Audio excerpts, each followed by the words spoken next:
me just switch the camera over and say hi. I'm Liz Thompson. I'm the National Education Manager for Janome Canada, and I'm based in Vancouver, British Columbia, so right over on the west coast of North America.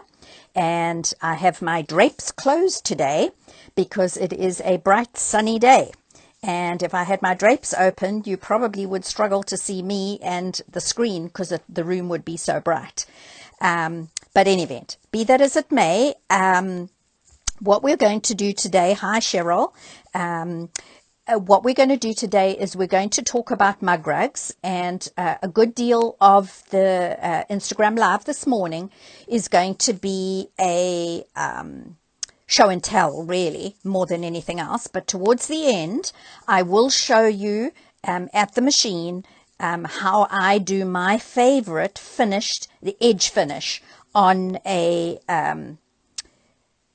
mug rug, because you could do it as a quilt, but I prefer to do a different way. So what I'm going to do is I'm going to switch over back to the camera looking at the machine, because you really don't need to be looking at me.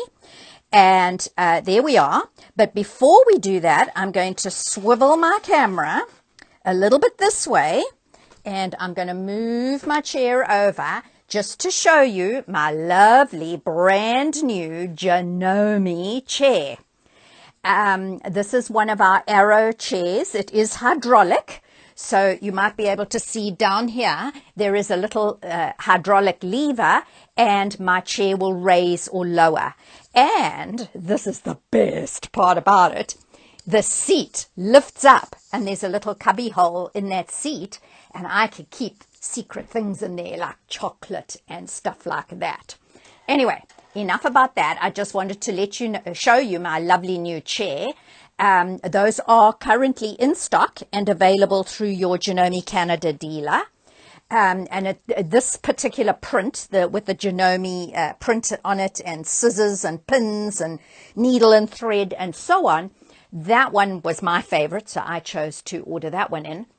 But there are a whole lot of other prints and plain fabrics that you can get from your dealer. So do ask your local Janome Canada dealer, and they will be happy to tell you what is available and pricing. Okay, so I am going to check. Yep, everything looks good. What I want to do is go through a bunch of different mug rugs and talk about what different things you can do on a mug rug to embellish it. This part, as I said earlier, will be like a show and tell. So let me remove these from the bed of the machine right now, and basically talk about the fact that a mug rug is essentially just a very small quilt. And you can make it bigger, of course. For example, you can see that that one is fairly small. It would fit a mug of coffee and maybe a cookie next to it. This one is, of course, quite a lot larger. So it just depends whatever size you want to make your mug rug. You could, of course, make it even bigger, and then it would be probably, the better word for it would be a placemat. And of course, you could also make a table topper, or you could make a candle mat. So the same techniques that I'm going to show and talk about today could pretty much be, the finished project could be any of them. And you can see on the screen of the machine right now are some lovely placemats that one of our Janome Canada artisans made, and the photograph of it ended up on the Continental M7. So before I go any further, let me mention this before anybody gets their knickers in a twist. All right, I happen to be working on the Continental M7 today, and that is simply because that is the machine that's here on my desk. I do have the Janome 15,000 as well, but I have that set up on another table in another room because my room here is so small. It happens to be the machine that I am demoing today, but what I'm going to talk about and show today can be done on a number of different Janome machines. The embroidery part obviously needs to be done on a Janome embroidery machine, but the sewing part can be done on pretty much most of our Janome machines. So if you do not have a Continental M7, well, let me just say I'm sorry for you, because it is a brilliant machine, but don't fret, because you can do it on your machine as well. All right, so what can I do to embellish my mug rug? So the first mug rug that I've already showed you, this one says "Good Morning Sunshine," and it was actually embroidered on an embroidery machine. It is an in the hoop project, and I'll talk about that in a little bit. But if you don't have an in the hoop mug rug, it doesn't matter, because you can make your own mug rug with an embroidery. So this particular cute little cupcake that you're looking at right now, that one, and let's put the light on the machine, that probably gives it a little bit more light. This little cupcake embroidery is actually available as a free download. If you go to Kimberbell, that's Kimberbell, and they are an embroidery company in Utah, in the States, and they're rapidly gaining popularity. And that cupcake happens to be a free download. So you can go to their website and you can look for the freebies. I don't remember which tab it's on, but I'm sure you'll find it. They have a couple of other little things as well. I believe there's a pair of sunglasses, which you may or may not want on a mug rug. And there was a snail. So have a look. But you can also go online and have a look for suitable embroideries like a coffee mug, or a teacup, or a teapot, or any number of suitable images. Maybe a slice of tart or cake you might want to put on there. And then you might recognize the tea time. That is simply the first grade font that is built into most of our Janome embroidery machines. And I simply did the words tea time and embroidered them up in the corner. And then I did some stippling with AccuFill stippling around my embroidered parts of the mug rug. Okay, so that's that one. And I'm going to put these aside so that we don't talk about them over and over saying the same thing. So we've seen the Good Morning Sunshine. This happens to be another mug rug that is on a CD of designs that I bought from Kimberbell when I was down in Utah in March this year. Yes, it was right when COVID was hitting, and I went with a mask on my face and sitting in Seattle airport. People were looking at me as though I was stark raving mad, even though they had just had their first death from COVID in a retirement home in the Seattle area. And eventually I realized that I was in the minority wearing a mask, so I took it off. Well, things have changed a lot since then. But moving along, this is a CD of mug rug designs, in the hoop designs, that I bought, and it's multi-formatted, and it happens to be volume 3. So there is a volume 1 and 2, and there are 12 designs on this. Now, you may think that I'm telling you all this because I'm selling the CD. No, I'm not. This just happens to be a CD that I bought, and it is an example of some of the in the hoop mug rug designs that are available on the internet for you to purchase. If you want this Kimberbell one, you're probably going to have to go to a Kimberbell dealer, because I seem to remember that it is only Kimberbell registered dealers that may sell these products. But if you go online, there's bound to be a list of dealers that stock these, and you can contact a dealer from that list. Okay, so as you can see, there are a whole lot of designs on the back. And this one here says, "Friends and coffee make the perfect blend." And it has a rather nice cup that you can embroider in the hoop. And it has 2 sections of fabric. And just so that you can see on the back, it is an envelope style or pillow style finish, where you lay these two pieces on top of what you have pieced and embroidered on the front. It stitches all the way around, and then you simply trim your corners, flip it out and press it. And it is really as simple as that. It's done super quickly. Here is another one. It's Mr. and Mrs., which I think would make a very nice a gift at a bridal shower or an engagement party or a part of a wedding gift. What about putting a set of these together? Oh, there's a little piece of fluff there. Put a set of these together with placemats and a tablecloth, maybe a table runner, and you could make an entire sort of dinner selection of beautiful embroidered things for a wedding gift. All right, this is another one that is on that same CD. And this one they actually made and gave to us when I was there for training in March. And it says Sip and Sew. That's another one. And then this one is Game Night Champ. And that was the one we made at the training. And then I subsequently did another one afterwards.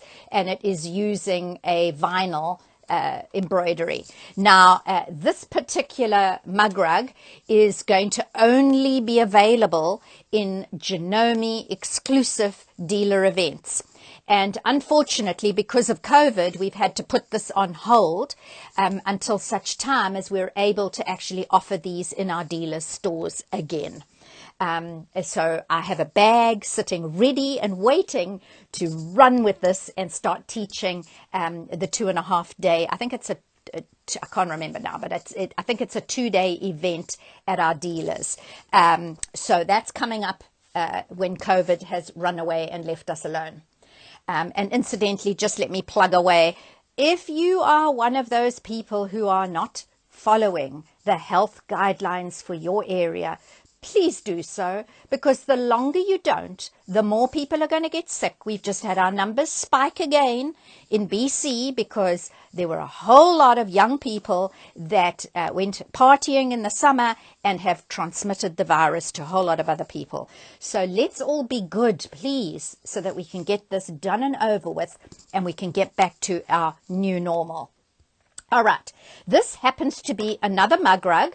This was a gift to me, and it also is a in the hoop design. I don't know whether the person who gave me the gift bought the design or whether she digitized the design, but it has some stippling down the sides and a grid on the front, and it also has that little envelope style on the back. You flip the backing to the back once you've stitched it, and the entire thing is done in the hoop. All right. We also have, you could go through your collection of designs. Now, remember that I have spoken a number of times on Janome Life blog, and it is also on our Janome website under the Inspire tab, which is all about projects and inspiration. There is information for you there. We currently have a bunch of lovely designs from Sew for Home. Now, if you don't know who Sew for Home are, just go to sew4home.com. They are Janome exclusive, and they have beautiful projects on their website. And part of the designs that came to us with our partnership, a Janome Canada partnership with Sew for Home, I do believe there's a cupcake amongst those. So those designs are available exclusively to Janome Canada customers. I'm sorry if you don't live in Canada, but it is a marketing initiative for our Janome Canada dealers. And if you want those designs, once you've looked at them on Janome Life or our website, please ask your local Janome dealer. And if your dealer happens to tell you, I don't know anything about these designs, I don't know where to get them, I don't know what you're talking about, then please ask that dealer to phone Liz Thompson. That's me, the National Education Manager, and I will explain to the dealer how they can access those designs and provide them to you. Okay, then this mug rug here is a little mug rug that I did a couple of years ago for a Christmas in July event that I taught at. And this is a snowflake that was cut with our edge cutter and appliqued in the hoop. And then this is one of our AccuFill quilting designs, which was then just quilted next to it. And what we're going to show you later is how to do this little yarn finish around the edge. Now, before we carry on, what I'm going to do is just scroll through the comments to see if any of you have maybe asked me a question. What is a mug rug? Okay, a mug rug is a little mat that you would put on your table to protect your furniture so that you don't, the heat of your coffee mug, or you might spill some coffee. Also, cold things as well. Cold things sweat around the outside, and that moisture can run down, and if it pools on some wooden furniture, it can damage your furniture. So that's what a mug rug is. It's basically a very small little placemat for mugs and cups and glasses. Okay, any other questions? I've missed out on waving back to a bunch of you, so please forgive me on that one, but I would rather talk about mug rugs than be spending my time waving to people. All right, so here we are. That we will talk about a little bit later, that yarn finishing. So these are mug rugs. There are two of them. They are panels of fabric that a friend of mine quilted, and then she put a binding on the sides. Now, it's not your traditional binding where she applied a binding all the way around the edge, just like you would with a quilt. What she did was she flipped the backing fabric over to the front and folded it neatly at the corners, and then just stitched a sort of daisy stitch to hold that down. So that one happens to be a little teddy bear on skates, and this one happens to be a few more little teddy bears and penguins, and it was a Christmas gift to me from one of my friends a couple of years ago. So that is another thing you could do. I do believe she did the quilting in the hoop, but I might be wrong on that. This one is a mug rug that I purchased at a craft fair a few years ago, so that my husband could have a little mug rug. This was before I started making mug rugs.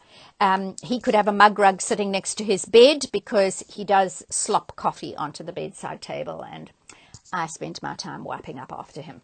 All right, so I bought him this, and it is a fussy cut mug that was on fabric somewhere. And the person who made this and sold it at the craft fair just fussy cut the mug and then stitched with an applique stitch all the way around. And then she had some candy fabric for the backing fabric, and then just top stitched it with 2 rows of top stitching around the edge. These ones, there are 2 of them, and they are almost exactly the same. One is stippled in the background, free motion stippled, and this one had the rows of serpentine stitch as the quilting. And this one was appliqued by machine, in other words, not in the hoop. And this one had the applique stitch, and this one had a little narrow zigzag satin stitch. So again, this one was also ended off with the yarn finish, yarn couching finish around the edge, because I really prefer that. I don't like doing a binding around the edge of my mug rugs, and the reason is that if I did, we probably would have a repeat of what's already happened in my house once, when one of my visitors, actually it's happened twice, visitors have knocked over a wine glass or a mug when it rests on that ridge of the binding on the edge of the little mug rug, and a lot of embarrassment and mopping up happens afterwards. So I'd like to avoid that, and so I tend to do this yarn finish around the edge. So I'm holding this one up to show you that this is another way that you can embellish a mug rug. This one was when I was practicing ruler quilting with those lovely rulers and the new ruler foot that we got some years back. And so I did some ruler quilting in this mug rug and this mug rug. This one happens to have a different finish around the edge. What I did here was I simply laid the backing fabric face down when I had finished quilting with rulers, and then sewed all the way around the edge, leaving an opening, flipped it to the back, and then top stitched around the edge, and that of course closed the hole where I had turned it, and that is my fabric on the back. So once again, I do like this edge because it's nice and flat. It doesn't have that thick ridge that you get with binding. Here is another one, a little smaller, yarn couching. This one's just been diagonally quilted from corner to corner, nothing big and fancy. This one, the same. It was a little rail fence, scraps left from another project, and I simply did some serpentine stitching horizontally and vertically, and then yarn couched a lime green thread around the edge. These ones I made some years ago for a group of quilting friends, and they were just quilted with my walking foot and then yarn couched around the edge. I did a little bit of embroidery on them, but not much. And then recently, after I had finished a whole series of table runners and I don't know what you would call them. I call them sofa skirts or something, you know, like the bed skirt idea where you put a long table runner type thing on the foot of your bed. Well, I've got those on the top of my sofas in the lounge, and I used this fabric, and I had obviously cut too many squares. So what I did was I made a set of fairly large mug rugs. These could actually even be a placemat for a bowl of soup or something like that. And I simply did some diagonal quilting and decorative stitching on the horizontal and vertical, and again the yarn couching around the edge. And I have a bunch of different ones. They're really all the same, just different fabrics. So that was another lot that I had done. This one is some fabric that has been fussy cut, and while I leave that there for you to look at, let me just have a look and see that we don't have any more messages. I have to stand up to come and look at the iPad because it's kind of behind me.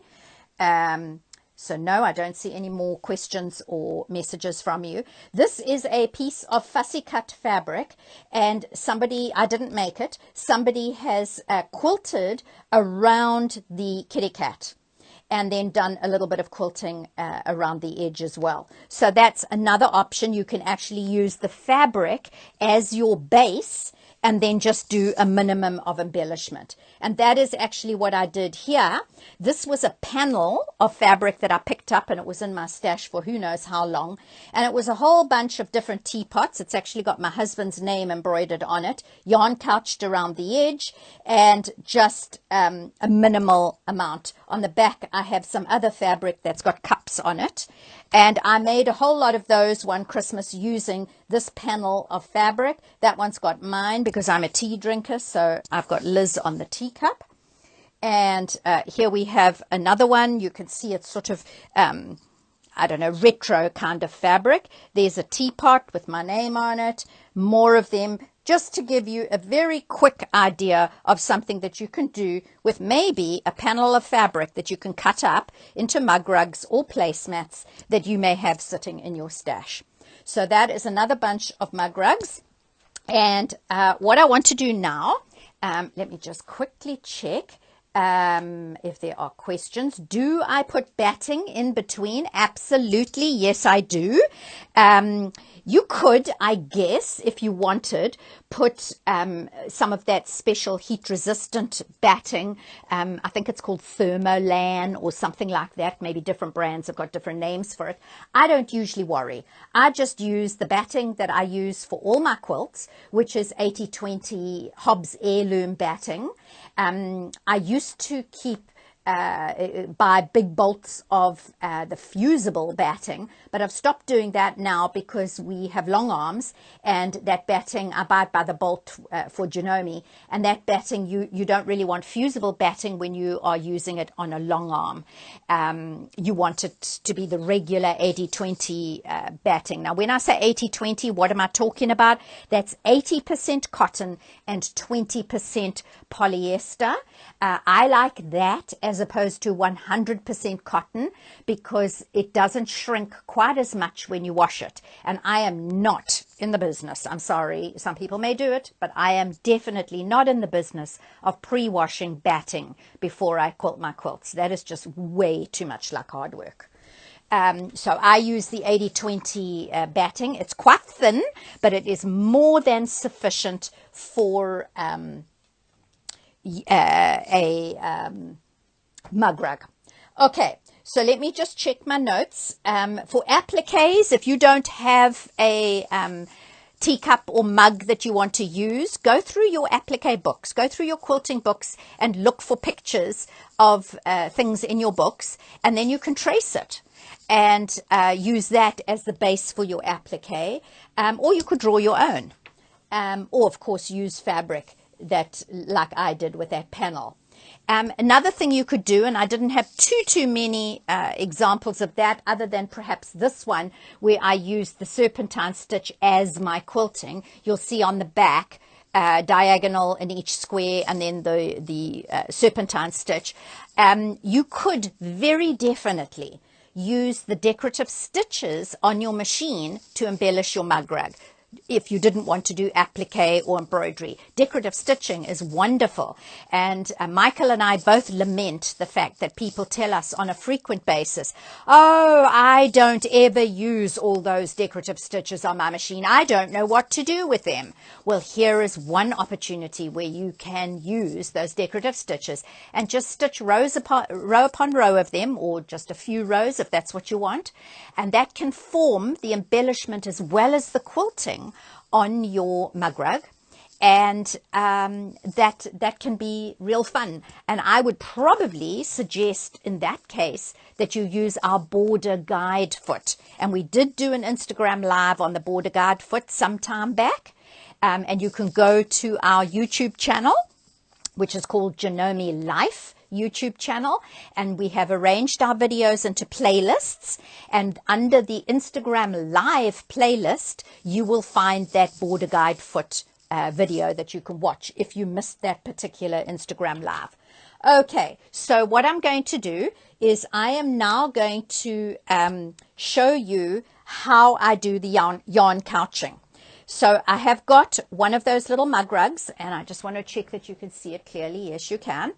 And I have got some yarn. I've cut a fairly long piece, probably longer than I need, and it's white. And I'm going to couch that around the edge of my mug rug. So first and foremost, I need to go and choose, and you won't see it because I'm not going to make you seasick by moving the camera. I've gone to the machine and I have chosen a zigzag stitch, and I have made the stitch length 6 and the stitch width 6 and the stitch length 2, and I find that that works quite well. Now you may or may not notice that I have got a blue, royal blue thread in my needle and in my bobbin. Normally, if I was doing this, I would probably do it in white thread. In fact, white thread was on the machine when I set it up this morning. But I know that you're not going to be able to see that white thread, so I thought it was probably best that I just need to pull the foot control closer to me.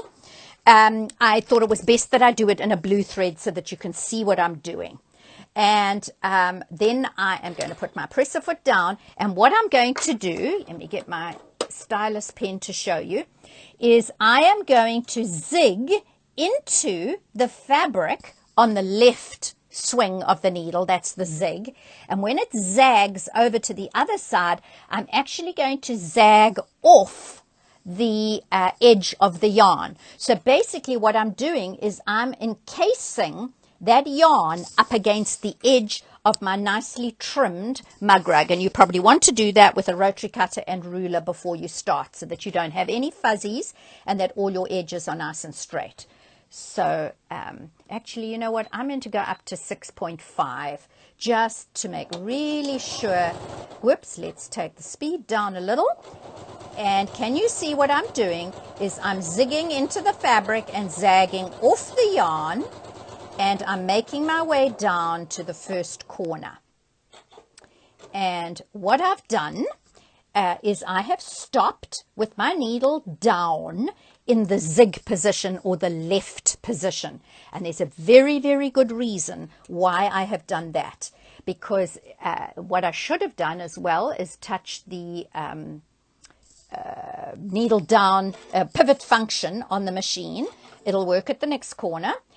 Just forgot to do that. Do you notice that now that I have pivoted the fabric, the yarn is on the right hand side of the needle because I stopped on the left. And now what I can do is I can gently pull the yarn against the needle, and then it will form a neat square corner, or not too rounded a corner. If the needle was in the stopped in the right position, then my yarn would be flapping over to the left of the needle, and it wouldn't have something to kind of be tucked against and held in place. All right, so here we go, down to, all right, and what I want to do is up and down again on the left. And now my foot has raised with the pivot function, and I have gently pulled my yarn against the needle, and away I go again, all the way down the third side of my mug rug. And once again, I'm going to turn the corner and go again, all the way down the fourth side of my mug rug. I would not recommend starting your couching on a corner. And I've gone all the way around. I know you've been sitting watching me just do some sewing, some relatively easy sewing, and I've just cut my thread there because I want to show you how you deal with when you come back to where you started, in other words, the join. So I'm going to just put my presser foot down, and sorry, let me just get that thread down, and I have a tiny little bit of fuzzy on the edge there that I wanted to cut off. Okay, so away I go again. And I'm coming up. Do you see that I have pulled that little tail where I started out to the right? And I'm going to come and go past that just a little, maybe sort of half an inch to an inch. And then I'm going to come over here. I'm going to touch my lock stitch, and it is going to lock my stitch. Then I'm going to use my scissors, and it is going to cut my thread at the back. Now, all I do is I simply cut off that tail and cut off that tail. And there is my mug rug. Now, I didn't trim all the fuzzies off before I started today, so I will need to go and trim those off. If you look at it now, and you'll see that the zigzag is very visible. And I did that specifically so that you could see it. If I'd done it in white, you wouldn't have seen it. Normally, like I said earlier, I would have done it in white. What I'm going to do now is I'm going to flip it to the back, and you can look at it fairly critically, and you can say, am I happy with the edge around the back? Quite often when I do this, I'm not happy with the back. And so what I would then do is I would not actually have cut my thread. I would have left it not cut, and then I would, from the back, I would flip the mug rug over, and from the back I would redo this on the back with yarn. So in effect, I've gone around the mug rug twice with the yarn, and that gives it a nice edge. And you will see, look how flat that edge is. It's nothing like a quilt binding with double fold binding or something like that. So that there is our mug rug with the yarn couching, which happens to be my favorite. Let me go back and see if there are any messages. Which foot am I using, Princess Leia? I am using the AccuFeed Flex foot, and I am not using the AccuFeed Flex Plus function on the M7 right at this point in time, because I'm doing a zigzag. The AccuFeed Flex Plus function, which is a separate a separate motor for the upper feed dogs, that only works with straight stitching. Because I'm doing a zigzag, I went to the manual dual feed and switched it on. And the foot that is actually on here, the sole plate, is the open toe one. So let me put that on the machine so it's really easy to see. That is the open toe one. I do not believe it comes standard with many of our machines. It is an optional accessory which you would need to purchase from your dealer, and it is available for all our AccuFeed Flex feet. And if you have a Janome 6600P or a Janome 7700, there is an AccuFeed open toe foot. That was before we got the separate sole plates, but it is exactly the same thing. You can purchase that from your dealer. Okay. Any other questions? Anybody else got anything that they want to ask me? I'm just quickly scrolling through. I think most of what I told you today was fairly obvious.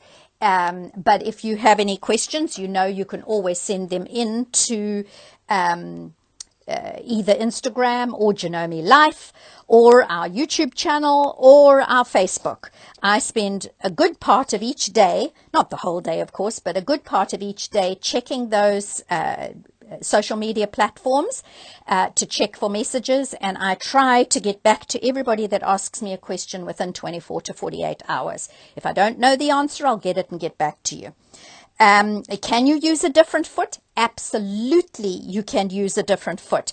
But remember that you are feeding 3 layers of fabric through and a piece of yarn. So you do want to have a good feeding. I would not use a regular A foot because, first of all, there's no channel underneath the foot that can accommodate the yarn. I could possibly use the satin stitch foot F, but again, I don't have upper feed dogs to help me move that fabric through in layers. So right, we've got many layers there and the yarn. So if you don't have a machine that has AccuFeed Flex, don't worry, you can use your walking foot, you know, the white walking foot that you screw onto the machine. That is fine. So I'm going to actually just zoom in. You can see there a closer picture of the AccuFeed Flex foot, but you could just as easily be using a regular walking foot. So yes, Barbara, what about a walking foot? Perfect. And if you have an open toe for your walking foot, all the better, because then you can actually see where the yarn is and that you're catching the left and the right swing of the zig and the zag, because you don't want to miss it. And because then you've got to go back over it and you'll notice that extra stitching. All right, were there any other questions? You've got a moment or two to ask those and I'll deal with them. But in the meanwhile, what I'm going to do is I am going to flip the camera back to me, and I am not this tall reaching up to the ceiling. I'm standing on a little stool because I have the camera all set up for the machine.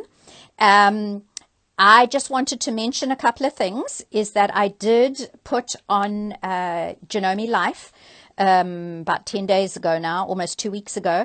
I put a call out to Janome Canada consumers asking if they would like to participate in a focus group,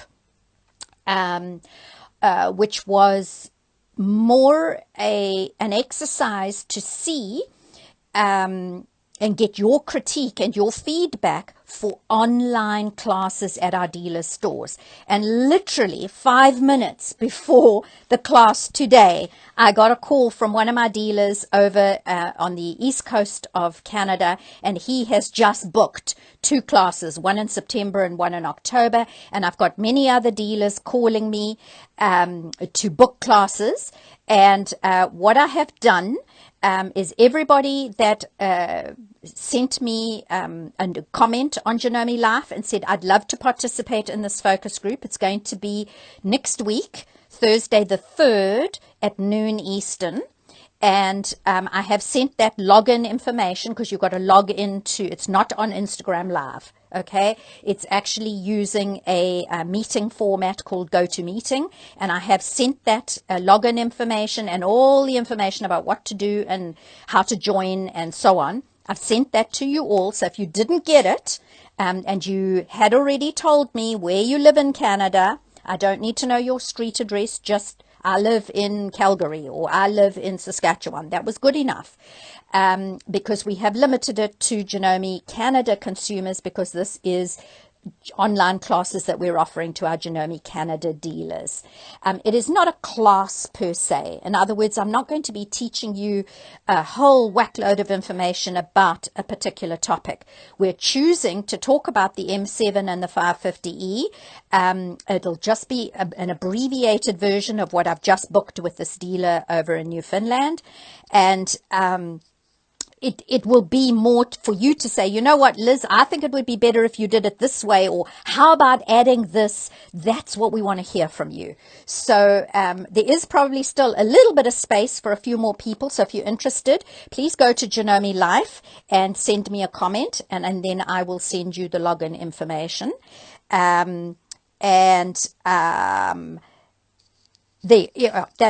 that. And then also what I am doing when I'm sending that login information is I'm sending you a list of the 16, more than a dozen classes that we actually have on offer currently for the fall.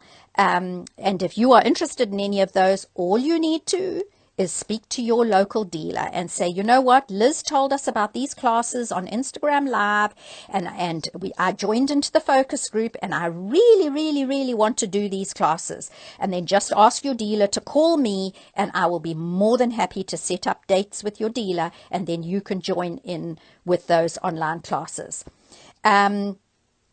Sandra, I can give you an answer to that. I sent the email to you, and for some odd reason, it bounced back. I don't know why. So maybe if you could just confirm with me what your email is.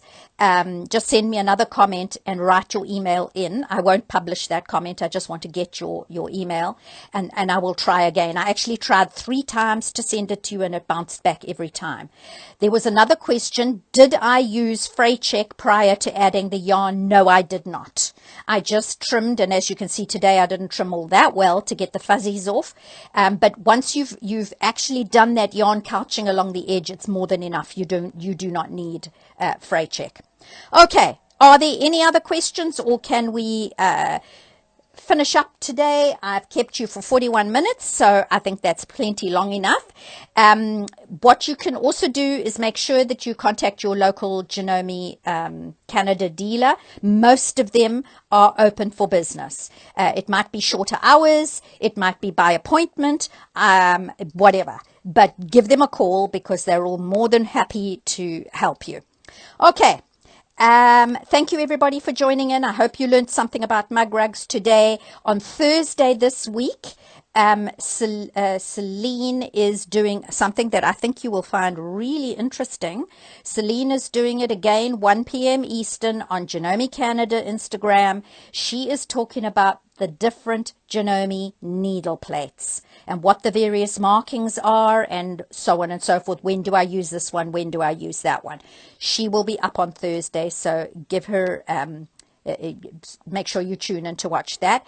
And then Michael is up again tomorrow, and I believe he's doing a roundup of the whole of his awesome accessory countdown, which I think is 1 to 12. So he's on tomorrow at 1 p.m., but not on this Instagram page. He's on the Janome HQ page.